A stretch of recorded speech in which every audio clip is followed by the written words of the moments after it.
Meus amigos, tudo bem com vocês? Hoje eu vou contar pra vocês uma dor, um vacilo meu de quando eu era jovem, né? Vocês sabem que eu sou 50 a mais e na minha época, quando 3 jovens negros chegavam a terminar o segundo grau, eles eram destacados na sala de aula. Graças a Deus começou aí nessa geração e hoje em dia, né, a gente tem doutores, arquitetos e etc. Mas começou na minha geração, gente, assim, vocês podem constatar isso. Então eu era uma menina de 19 anos, 17 anos, terminando o segundo grau, sendo uma negra retinta, filha de mãe solteira. Na minha sala tinham eu e mais 2 meninos. Nós éramos os negros da sala. E destacados, tá? Porque a gente era, né? Eu era oradora da turma, eu era que lia, eu era que, entendeu? A gente sempre tendo que mostrar mais do que todo mundo para ter uma notoriedade. Enfim. E aí teve uma festa no colégio, uma pré-formatura. A minha mãe trabalhava num hospital até próximo da escola. Eu estudava, gente, na Zona Sul, era um colégio estadual, mas era na Zona Sul aqui da minha cidade de Niterói. E como eu trabalhava próximo como doméstica, eu já trabalhava como doméstica nessa época, eu trabalhava próximo, eu me matriculei lá, porque quando eu saía, porque no outro colégio que eu estudava, eu chegava atrasada aqui no meu bairro. Então lá eu já saía e caía dentro da escola, então não me atrasava.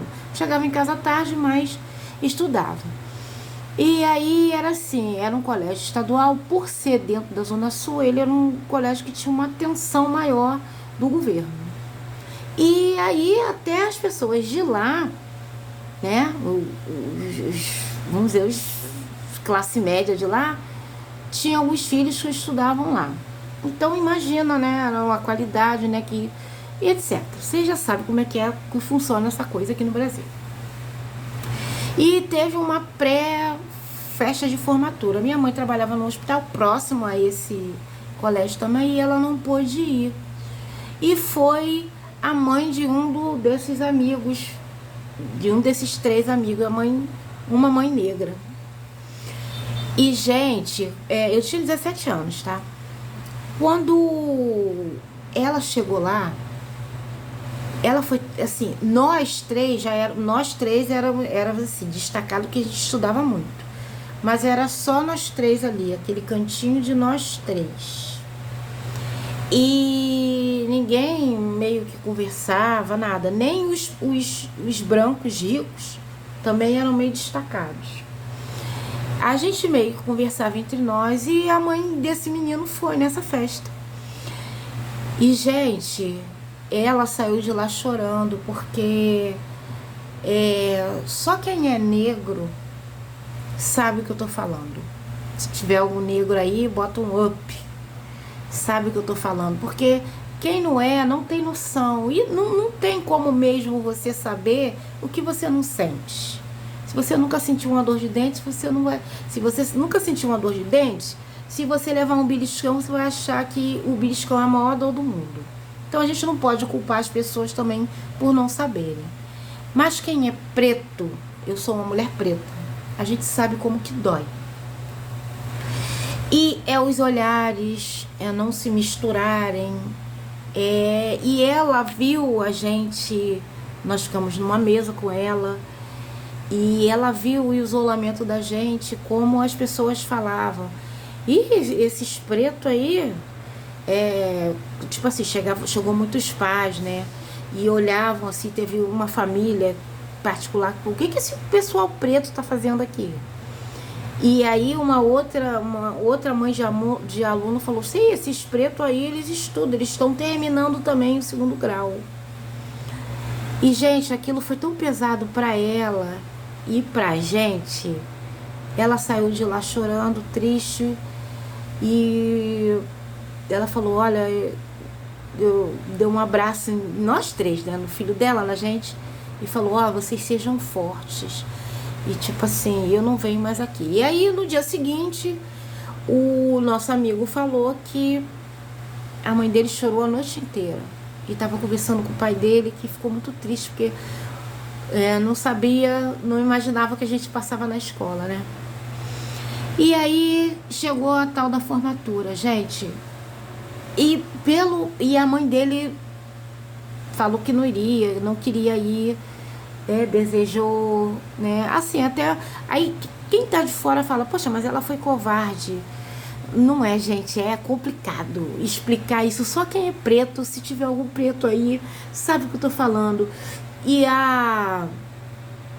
Eu tinha 17 anos, há mais de 30 anos atrás era mais complicado se você não tinha uma roupa para ir.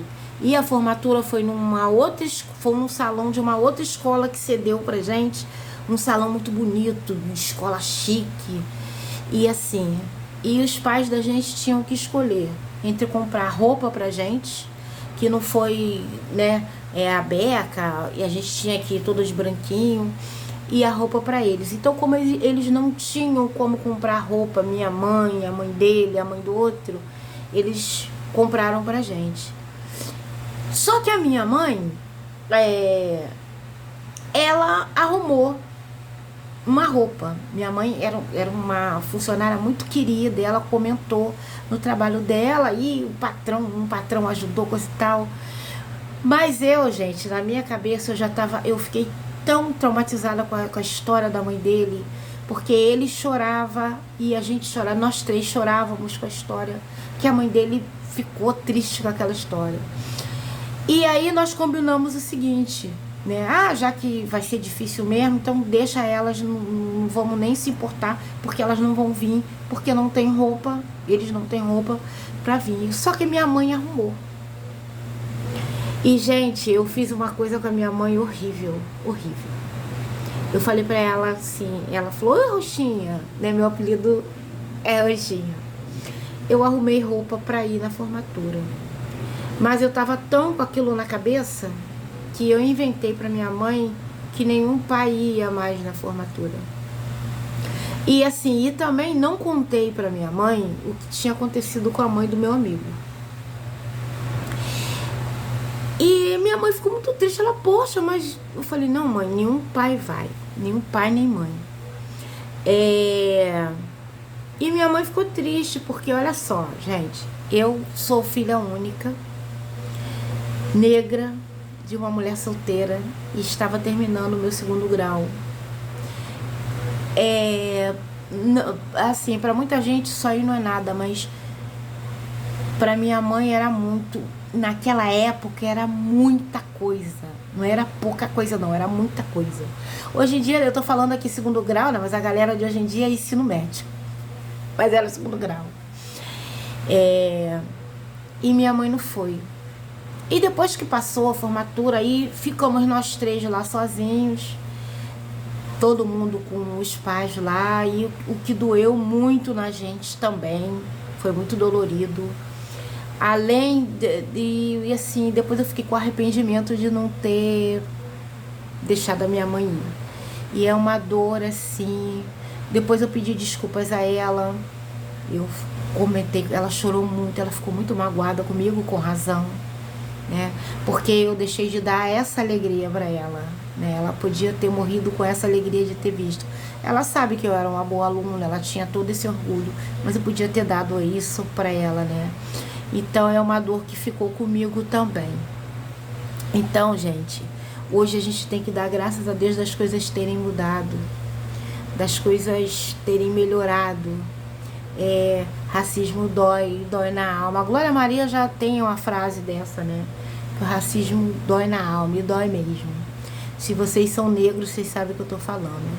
E se são brancos, por favor, pensem e repensem. Conversem com as pessoas racistas ao seu redor. Eu sei que o racismo é uma coisa muito difícil de se curar, de combater, principalmente se você cresceu com esse ritmo. Mas, por favor, repense, né? Porque uma cor de pele não pode ser o determinante para você odiar uma pessoa.